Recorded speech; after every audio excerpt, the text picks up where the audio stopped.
Hello everybody. I want to do a quick tutorial today about warehouses, setting them up, how they can work, that sort of thing. So here I am in the new DLC, Journey to the East. That's not super important, but just in case you're wondering where this is, if you have just vanilla, I'm in the northeast. There's a city called Iyasi, and there's one called Chernowitz, and I noticed that like they're perfect trading partners because one makes wine, the other one makes meat. And so here's what I do. I'll just walk through the whole thing and hopefully it helps you. So number one is what I did. There was a honey right in the middle. So I bought that and put a station down. So I'm grabbing this honey.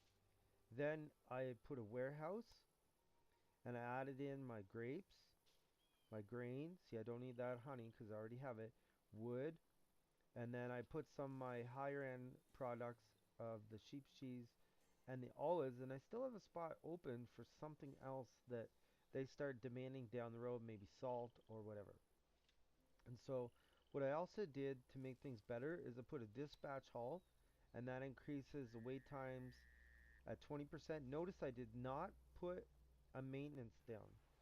I put those everywhere else. So let's say Yasi Freight, they have a maintenance depot. I could put a dispatch hall, but I don't think it's important. So they have a maintenance. Chernowitz Freight down here has maintenance. And all my suppliers have maintenance. Now I bought in everything. So let's just look at Yasi for a second. They have, here's what they need. So these are the, now on the DLC it's a little bit different than vanilla, but, and I'm sure on the other DLCs these products here are different. But anyways, these are basic things they always need. They always need grapes. If they're making meat, which a Yasi is, they need cattle. So that one pops in and out. They always need grain. They always need wood. They're always going to need meat. Even if they don't make it, they're still going to demand it. Honey's always one. And then once you get to 30,000 population, notice I'm almost at 35, definitely above 30. That sheep's cheese starts in. Now I have my olives all set up. They'll kick in at about 40, and then on and on and on. So with that said, that's why I use honey to start. So if you can, and you want to do a cluster, in this case we're doing a 2 city cluster. You could do a 3 city cluster, easy enough. I have some videos on that. But anyways, we continue on this 2 city cluster here. We're using one thing, so that opens up. So you could just put a station like right here in the middle if you wanted to, but it's way better if you can have an item already there. Maybe like in the vanilla, sometimes you can have 2 items there, which is even better. I haven't seen that yet in this DLC. They seem to be spread up enough that you can't really grab 2 items at once. So here's what we do. So for a freight at a Yasi, these first 2 lines here are a straight freight line up to Chernowitz. And that's so we can ship them up meat. We'll take back wine. Now, until you grow enough, the wine's not important. But as you can see, probably if I unpause this, this will jump in the wine and then it'll start coming back. So what you want to do is, let's see if we can find this train. No, right there. Okay, so let's look at it. So Yasi Freight, because they have meat, I would go 8 when they're bigger cities, but for now they're not super big, so I went 4. And then the wine, I have it at 2, so technically the train's stuck in Chernowitz because of the fact that Ayasi isn't demanding wine. But like I said, the very next couple minutes after I unpause, they're going to need that, and then 2 should be fine after that. So you want to keep an eye on that because you don't want your trains running empty for no reason. I try to avoid that, but you also don't want them sitting at the station blocking things for no reason either. So it's kind of a, you just got to pay attention to what you're doing. Okay, so if we look at, so Yassi's bringing in meat. We have cattle. So what I do is I bought the cattle. Now sometimes you can't buy things that are just too expensive, but if you can buy them, it's always better to do that. So let's say you can buy it, it's not too ridiculous, or you got some cash on you. So then I put my station, I put a not a warehouse, sorry, a maintenance depot in here. So it's going to do the maintenance as it's sitting here getting loaded.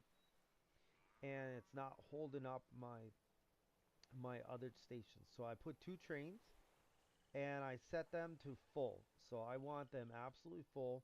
It's coming in. So I have it coming in on line 5 and 6.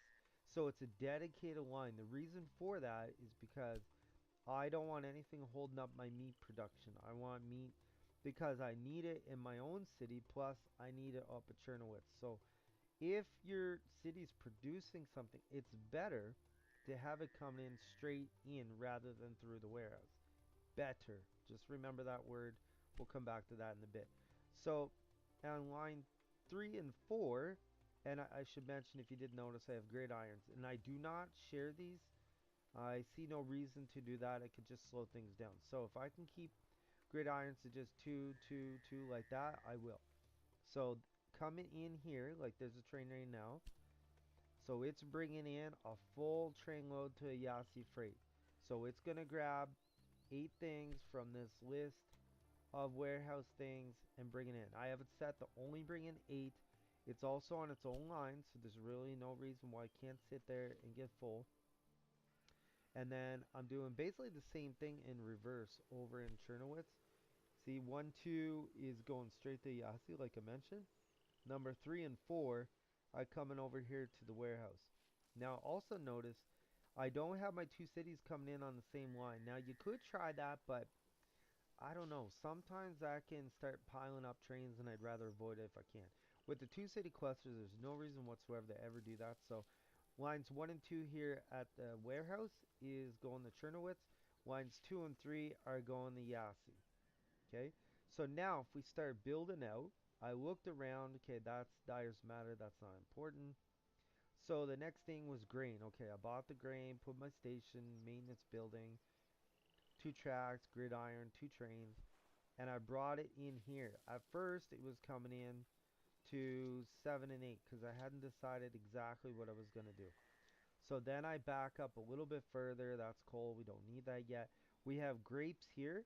So grapes we need just in general. Whether you're making wine or not, you always need grapes. So I bought the grapes, put my station, maintenance, 2 trains, and then my gridiron and whatnot. Okay, so here's something that I decided to do because of how far this is. And look at these contours. Now, technically, I could bring this straight into Chernowitz to make wine, but that's gonna cost a fortune going through there, right?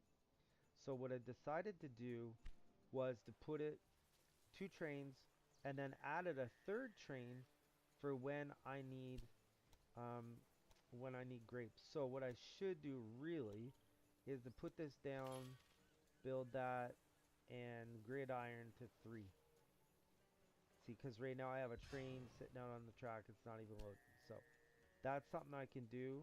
Um, and then if I go over to wood, I did the same thing about the wood train, station, sorry, maintenance depot, 2 trains, yada yada. Okay, so then you'll notice that I'm piggybacking on the same line because I'm coming through the mountains partially, but also it's a good thing to do. So then I came back a little bit more, got my sheep's cheese, same thing. See, it's sitting there because that's not something that's in as much demand, so it's sitting there a little bit. But it's ready to rock and roll when it needs to. And then, because there's no other olives close, I've come way over here. So I only have 1 train on the olives, and they haven't did a thing. I'm sure it's sitting right here loading, I bet. Yeah, see, it's not even loading because Yasi is not even at 40,000 or 35,000. See, it needs to be at 35, 40, sorry, to get the olives. So I have it set up, but it's not actually going to do anything. So all of these are coming in the same line. So I have 1, 2, 3 main resources. So these are 3 that are always in demand. Then once you grow enough, the cheese kicks in. So you have 4. Then eventually this will kick in. So these are a little less in demand than these first 3. But notice they're all eventually coming on the same line. So one thing I do is I thought I had one, but I'll put another one. I try to have my supply stations before. so that I don't really want all these downline guys filling their supplies here if I can avoid it. So each spur should have its own supply. See, they have one there for the cheese. These guys have two because of how far away it is. Now, it doesn't mean they couldn't use this one right here. They could, but I'm hoping they don't. This guy here, there's really no room to stick one in here that isn't going to hold up this track anyway, so I'll just leave the same one that's there.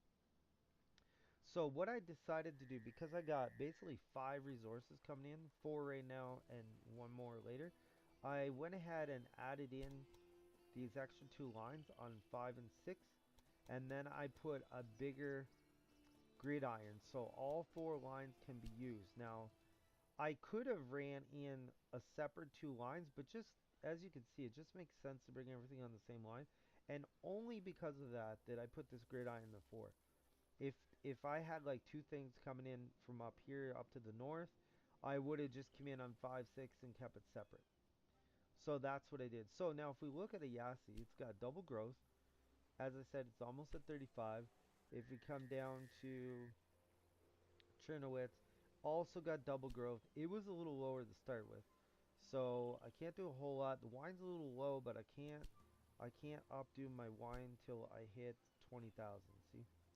So that's why it's not producing a whole lot. But to be fair, Iyasi isn't demanding anything. So right now I have one more spot open, and there's really nothing super close to me. I can maybe bring in salt or something later, but I could hook it up to Chisnow also, and then Chisnow could, and if I wanted to do that, it's a little bit far away, but let's say I wanted to do this, I would hook, I would do a freight station here. So then just now, I would have a line going from it to Iasi, just the way it's lined up. If it was like up here, I could do a freight line to each of them individually. But because it's way over here, I'd probably freight into Iasi freight, and I'd probably use these 2 lines right here, 7 and 8. And then what I could do is I could go in here, I could build a warehouse, and then I could, for my goods in the warehouse, I could put wine and whatever the second thing is Chernowitz will do eventually. And then I could add in cloth right now, and then assuming just now would start growing, I would obviously put clothing there, and I could bump those up the Chernowitz. And they would each go directly to Yassi. I would need that. So see how that could work? Then what I could do is, now this station's getting a little full. I could take these 2 off and run a line out to just now to load it, or I could leave it the way it is and run a line out from, say, here, from these 2 coming out. That's probably what I would do. And you can give me your opinion if you think that's a bad idea, but I probably would I'd chop that a little bit and bring it this way and run it down, and then I could grow my 3 cities. So like I said, you'd have cloth immediately, which is going to be in demand, right? If we click on this, we'll see cloth is going to be in demand at 45, then clothing at 50. So no one's making bread, so as soon as I get a second opportunity to build something, which is probably looking like it's going to be a Yasi, I'd want to put bread in there, right? So then that would bring me, if all went well, right to 50,000 citizens. I'd have absolutely everything. And then what I could do up in Chernowitz, I could either put wooden planks or maybe, yeah, probably wooden planks would make the most sense because wood's not that far away. Because carpets, if you do carpets, it demands 2 products to make that. But it does have dyer's matter there, so maybe that's possible. But either way, we can get the 50,000 citizens super easy, and then probably even the 55, and then it will keep growing. You'll be missing a few things, but it'll still grow. So that's just an idea how to do a warehouse. You don't have to buy all these things. The reason I buy them is because I find they see it a little bit better in this DLC, so maybe Calypso adjusted things or Gaming Minds. Maybe they adjusted things, I'm not sure. But in vanilla, it used to be, at least when I bought it at the beginning, say last year, it used to be that you'd hook up to say a competitor's plant or business, or even like an AI business, and they wouldn't grow as big as you need it. So like you'd see a lot of zeros all the time. And so that's why I like to buy them, especially these main ones like say Barnard State, where this is one of my main goods. See, I don't want to see this lower than 10 really. Like I want to keep this up. I want this fairly full. I don't mind if it sits full. It doesn't bother me any. Yes, maybe it costs a bit more, but I like it that way, and that way I can grow and I'm not getting choked off at my supply points. But if you don't have the money and you got to do it, go ahead and do it. Just know that usually the cost of it is going to go up the minute you connect to it. The cost will go up and it usually never goes down. So just something to think about. If you have the money, I suggest you buy it. I hope you enjoyed this video, kind of giving you a look at of how the warehouse is situated, how it's set up, and if you're kind of interested in DLC Journey to the East, now you kind of have a little bit of a look at what's available for goods at the beginning. Some of the things like they took out corn, of course, swapped in honey for corn, and a few other things you can see they adjusted there. But it still gives you a good idea how to do things. And even in the other DLCs that I haven't did videos on yet, I'm sure the same general thing is going to work. And so hopefully you'll learn something. If you liked it, comment, subscribe, and get back to me. Let me know what you think. And if you have a video idea, I'm willing to listen to that too. Have a great day.